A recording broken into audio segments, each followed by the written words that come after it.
اعوذ باللہ من الشیطان الرجیم بسم اللہ الرحمن الرحیم۔ ناظرین کرام السلام علیکم۔ وفاقی دارالحکومت اسلام آباد سے اپنے پروگرام کیپٹل ویوز ٹاک کے ساتھ میں ہوں آپ کا میزبان ایم یعقوب علوی، اور آپ دیکھ رہے ہیں ICV نیوز نیٹ ورک۔ ناظرین کرام، جیسے میں پروگرام کے آغاز میں ہی یہ برملا کہہ جاتا ہوں کہ وفاقی دارالحکومت اسلام آباد میں جنگل کا قانون کیوں رائج ہے؟ وفاقی دارالحکومت اسلام آباد ہونے کی حیثیت سے، کیپٹل ہونے کی حیثیت سے ہونا تو یہ چاہیے تھا کہ اس شہر کے اندر، اس شہر اقتدار کے اندر 100% قوانین کا اطلاق ہوتا، بددیانت، بدعنوان، شرافت کے لبادے میں لپٹے کالے کرداروں کا احتساب ہوتا، ان کو کیفر ایک کردار تک پہنچایا جاتا، تو ہمارے پاس ایک ماڈل ہوتا، ایک نمونہ ہوتا۔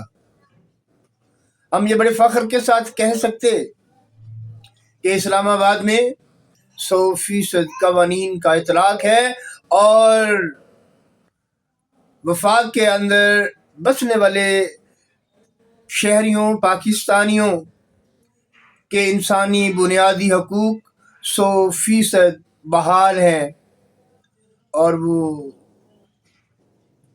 اپنی لائف کو اپنے اپنے پیٹرن اور قوانین کے مطابق، قوانین کے دھارے میں، قوانین کے دائرے میں رہتے ہوئے انجوائے کر رہے ہیں۔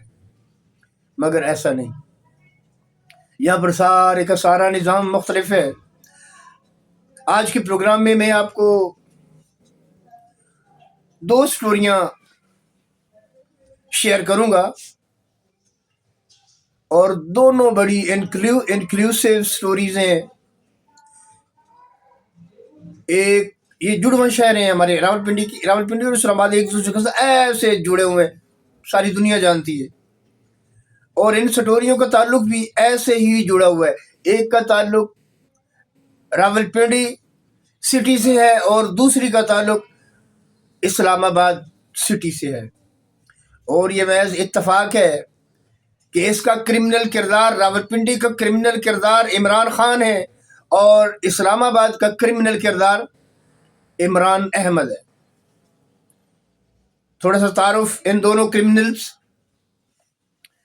دونوں ملزمان کے بارے میں تعارف کرواتا چلوں کہ اسلام آباد والوں موصوف ایک 10ویں 11ویں گریڈ کا غالباً ایک انسپیکٹر ٹائپ سرکاری ICT کا سرکاری ملازم ہے، اور ادھر یہ پنڈی والا سرکاری ملازم نہیں ہے، سرکاری ہائی لیول کے ملازمین کا چہیتا ہے، جسے لاڈلا بھی کہتے ہیں۔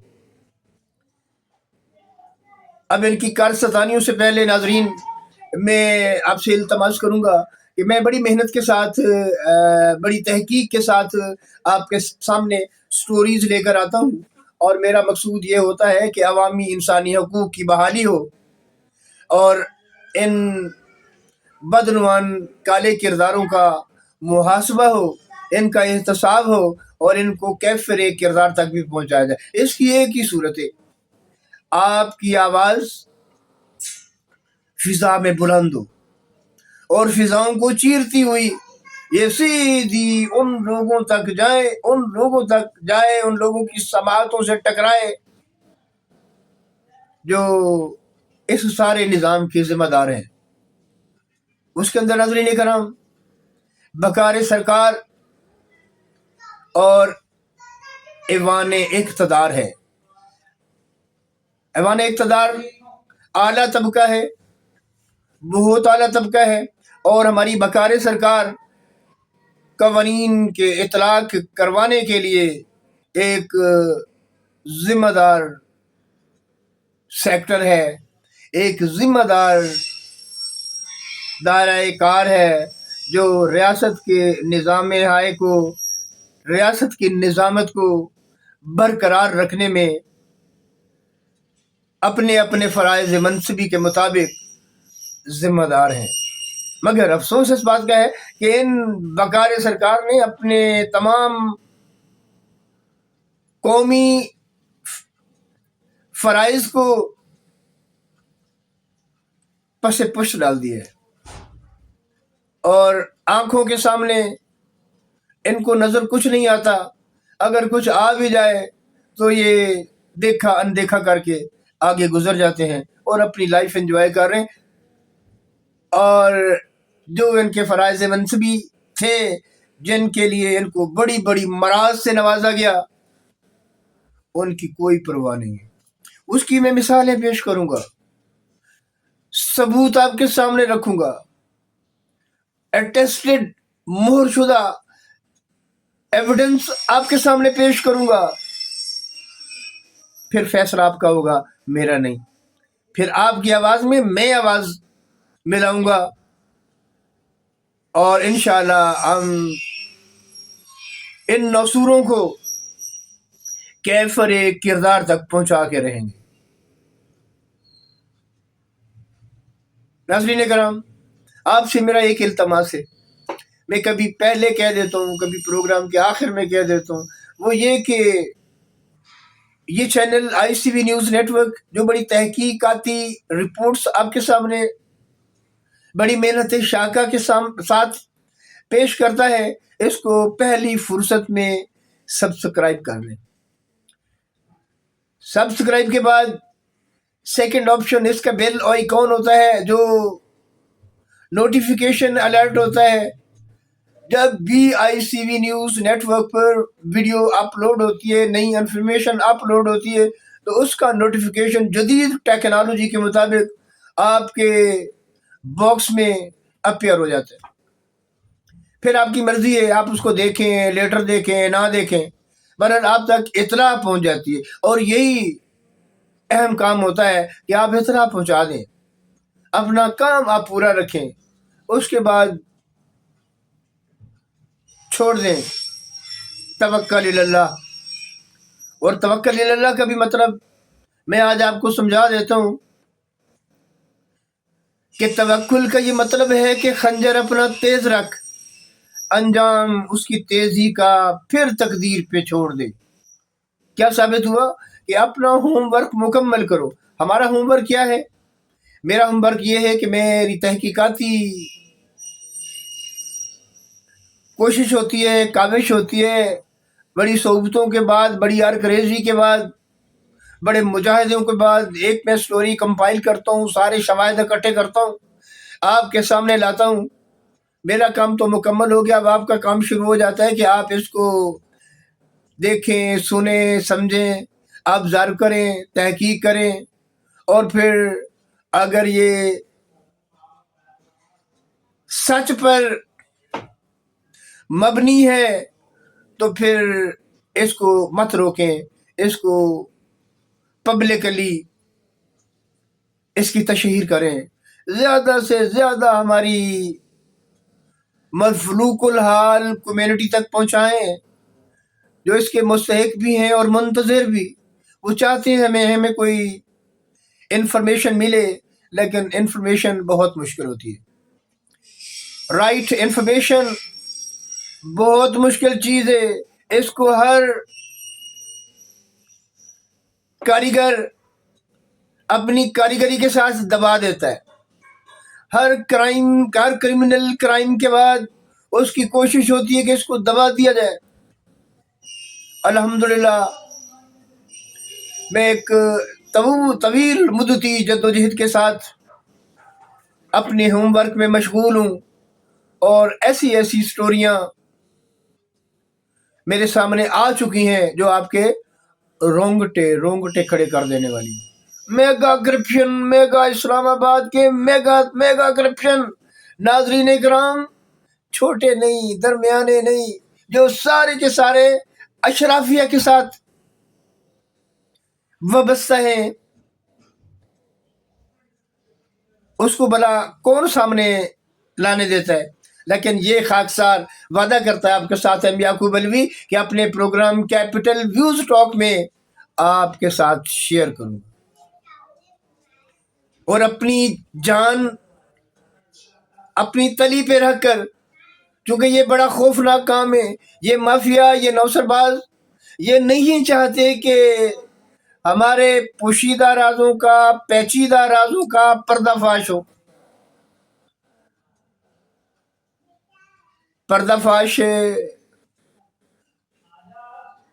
ہونا بھی چاہیے اور نہیں بھی ہونا چاہیے. ایک کرائم ایسا ہوتا ہے جو انسان سے سرزد تو ہو جاتا ہے لیکن اس کا تعلق براہ راست رب ذوالجلال کی ذات کے ساتھ ہوتا ہے اور وہی اس کا احتساب بھی کرتا ہے، معاف بھی کرتا ہے. لیکن ایک ایسا کرائم جو ہماری ذات کے ساتھ جڑا ہوا ہے، جو آپ کی ذات کے ساتھ جڑا ہوا ہے، جو آپ کے حقوق کی پامالی کا باعث بن رہا ہے، اور وہ کرمنل بڑے دھڑلے کے ساتھ، بڑی ہٹ درمی کے ساتھ ایک بیانک کردار ادا کر رہا ہے، اس کا راستہ روکنا، اس کو راہ راست پر لانا، اس کو کیفر کردار تک پہنچانا آپ کی اور میری ذمہ داری ہے. آئیے اپنی اپنی ذمہ داری کو نبھاتے ہوئے آج یہ عہد کرتے ہیں کہ ہم انشاءاللہ کرائمز کے خلاف، کرمنلز کے خلاف نہیں. کرمنلز اگر توبہ کر لے تو وہ اعلیٰ مقام پر پہنچ جاتا ہے، کیونکہ رب کے پاس توبہ کے دروازے ہمیشہ کھلے رہتے ہیں اور توبہ کر لینی چاہیے. کرائمز کے خلاف ہمیں نفرت ہے. یہ کرائمز کیوں ہوتے ہیں؟ یہ پامالیاں کیوں ہوتی ہیں؟ انسانی حقوق غصب کیوں ہوتی ہیں؟ غیر قانونی تجاوزات کیوں ہوتے ہیں؟ غیر قانونی تعمیرات کیوں ہوتی ہیں؟ اس کے ذمہ داران کیا کر رہے ہیں؟ اتنی بڑی مراد لے کر پھر بھی اندھے بہرے کرداروں کی طرح کردار ادا کر رہے ہیں. یہ ناقابل قبول ہے،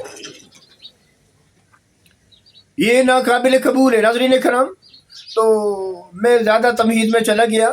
آئیے پوائنٹ کی طرف چلتے ہیں. سب سے پہلے اسلام آباد کے عمران احمد، میں آپ کو بتا چکا ہوں کہ ایک 10ویں یا 11ویں گریڈ کے سرکاری ملازم ہیں اور موصوف کے پاس کروڑوں روپے مالیت کی گاڑیاں موجود ہیں، اور گاڑیوں کے اوپر وہ نیلی بتی جو سرکار کی نشانی ہوتی ہے، اعلیٰ سرکاری حکام کی نشانی ہوتی ہے، جس میں مجسٹریٹس چلتے ہیں، جس میں اسسٹنٹ کمشنر چلتے ہیں، ڈپٹی کمشنر صاحب چلتے ہیں اور دیگر اسی رینک کے افسر چلتے ہیں، وہ لگا کر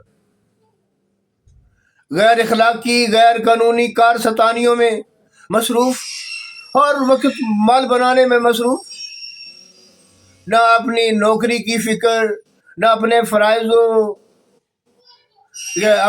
فرائض منصبی کی فکر، بس ہر وقت فراڈز. کیوں بھائی؟ تمہیں فراڈ کے لیے سرکاری نوکری ملی ہے، تمہیں انسانی حقوق کی پامالی کے لیے نوکری ملی ہے. اور یہ گاڑی جو آپ دیکھ رہے ہیں یہ اس موصوف عمران احمد کے تصرف میں ہے اور اسلام آباد کی شرحوں پر دندناتی ہے. اور اس گاڑی کے بارے میں میں بتاؤں، اس کا یہ جو نمبر آپ گرین نمبر دیکھ رہے ہیں GAD 312. ناظرین کرام، اس نمبر کا ایکسائز اینڈ ٹیکسیشن ڈپارٹ میں سرے سے کوئی وجود ہی نہیں، کوئی اندراج ہی نہیں. تو کیا ثابت ہوا کہ نمبر بوگس. اوپر جو روٹر لگا ہوا ہے وہ پتہ نہیں سرکار کی اجازت سے لگا ہوا ہے کہ وہ بھی نمبر کی طرح بوگس لگایا ہوا ہے اور کارستانیوں میں مصروف، مگر اس کے خلاف کوئی کارروائی نہیں. یہ کس کا چہیتا ہے، کس کا لاڈلا ہے؟ قابل تشویش، قابل تفتیش بات یہ ہے. میں اعلیٰ انتظامیہ سے سوال کرتا ہوں، کیا چیف کمشنر صاحب، آپ اسلام آباد کے سب سے اعلیٰ عہدے پر فائز ہیں اور پھر آپ کو یہ ڈیول جو عہدے داری ہے چیف کمشنر اور سی ڈی اے، یاد رکھیں وفاق کا سب سے بڑا ادارہ ہے جس نے پورے اسلام آباد کو اپنی لپیٹ میں لپیٹ رکھا ہے، اس کے آپ چیئرمین ہیں. Chairman CDA، chairman capital development authority. مگر آپ کے کرندے آپ کی چھتری میں چھپے، آپ کی چھتری میں بیٹھے، کالے کرتوتوں کے حامل بدعنوان اس قسم کی رپورٹیں آپ کے سامنے نہیں آنے دیتے، بلکہ ایسے کرمنلز کو اور کرائم کو پروٹیکٹ کرتے ہیں، پردہ پوشی کرتے ہیں۔ کیوں کرتے ہیں؟ اس کے علیحدہ محرکات۔ ناظرین کرام، یہ گاڑی فیک نمبر کے ساتھ ایک عرصے سے دندراتی پھر رہی ہے، اور یہ گاڑی اگر آپ کا فرنٹ کریں تو اس کی پکچر مارکیٹ کمیٹی کے دفتر کے احاطے میں لی گئی ہے۔ اب فیک نمبر والی گاڑی کا، ایک بوگس نمبر والی گاڑی کا مارکیٹ کمیٹی کے اندر کیا کام ہے؟ سرکاری احاطے میں کیا کام ہے؟ کام ہے کہ انسپیکٹر صاحب جو بیک وقت مجسٹریٹ کے عہدے پر آنریری اعزازی مجسٹریٹ کے عہدے پر بھی فائز ابھی نہیں ہے۔ ہماری اطلاعات کے مطابق یہ پرانی سٹوری ہے جو بھی چل رہی ہے۔ اس وقت یہ تھا کہ اس کی پرپوزل گئی ہوئی ہے چیف صاحب کے پاس، وہ ڈپٹی کمشنر صاحب کے پاس، اس کے آرڈر ہونے والے، لیکن وہ آرڈر سے قبل ہی بتی بھی اور نمبر بھی ڈپٹی کمشنر صاحب تھوڑا سا چلے، آپ 100% اطلاق نہیں کرواتے، 50% تو عوام کا حق بنتا ہے نا، یا 50% بھی نہیں بنتا؟ بڑے افسوس کی بات ہے اگر نہیں بنتا تو آپ اسلام آباد کے والی ہیں، اسلام آباد کے ڈپٹی کمشنر ہیں، اسلام آباد کے آپ فرما رواں ہیں، آپ کے نیچے بہت ساری سبارڈینیشن ہے، بہت سارے آپ کے پاس لوگ کام کرتے ہیں، تو آپ کا فرض بنتا ہے کہ آپ ان کا احتساب ضرور کریں۔ اور ناظرین کرام، یہ دوسرا بھیانک کردار راولپنڈی کا ہے، جو لاری اڈا پیر بدائی میں ایک چھوٹی سی ہوٹلی کا کام کرتا ہے، لیکن یہ لاری اڈا انجمن تاجران کا نام نہاد چیئرمین اور تجاوزات و غیر قانونی تعمیراتی مافیا کا سرغنہ ہے۔ اس کو بھی اعلیٰ افسران کا تعاون حاصل ہے، آشیرواد حاصل ہے۔ یہ بڑے بڑے افسران کے دفتروں میں بڑا چوڑا ہو کے بیٹھتا ہے، اور منڈی کی حدود میں یہ تجاوزات اور غیر قانونی تعمیرات سمیت دیگر کرائمز میں ملوث ہے۔ ناظرین کرام، اس کے بارے میں، اس عمران کی انکوائری کے بارے میں یہ C O chief executive Rawalpindi municipal corporation کی خدمت میں گزارش کروں گا، ہاتھ جوڑ کر عرض کروں گا کہ چیف ایگزیکٹو صاحب، اس چھوٹے سے ایک معمولی سے کاروباری کو یہ منڈی کا سرغنہ کس نے، اپنا یہ اڈے کا سرغنہ کس نے بنا دیا؟ اور اڈے کے سارے ملازم، سرکاری ملازم اس کی سبارڈینیشن میں کیوں کام کرتے ہیں؟ کیا یہ کوئی سرکاری عہدیدار ہے؟ اور پھر سرکاری دفتر جو اس کے ہوٹل کے ساتھ ایسے جڑا ہوا ہے، یہ سرکاری اہلکاران کی بجائے اس کے تصرف میں کیوں رہتا ہے؟ کس بنیاد پر رہتا ہے؟ میں آپ سے سوال کروں، یہ لاڈلا پن ہے، چہیتا پن ہے، یا کچھ اور ہے؟ یہ آپ سے بہتر کوئی نہیں جانتے۔ میں آپ سے گزارش کرتا ہوں اپنے پروگرام کی وساطت سے کہ اپنے انسپیکٹر ثاقب سے اس کی ایک چھوٹی سی رپورٹ بنوا لیں کہ یہ کون سی غیر قانونی کارستانیوں میں ملوث ہے۔ اس نے برآمدے کی دیواریں توڑ کر مسافروں کی راہداریوں کو توڑ کر اس نے یہاں پر دکانوں، ایک مارکیٹ قائم کر دی ہے۔ اتنے بڑے کرائم پر اس کو کوئی پوچھنے والا نہیں ہے۔ اور ہاں، میرے نالج میں، میرے علم میں، میری انویسٹیگیشن میں، میری تحقیق میں یہ بھی ہے کہ جب کسی سرکاری افسر کا یہاں پر دورہ ہو انسپیکشن کے لیے، تو یہ مصروف ان دکانوں کے اوپر ترپال ڈال کر ان کو غائب کر دیتا ہے، اور افسران بھی نہ کسی اپنی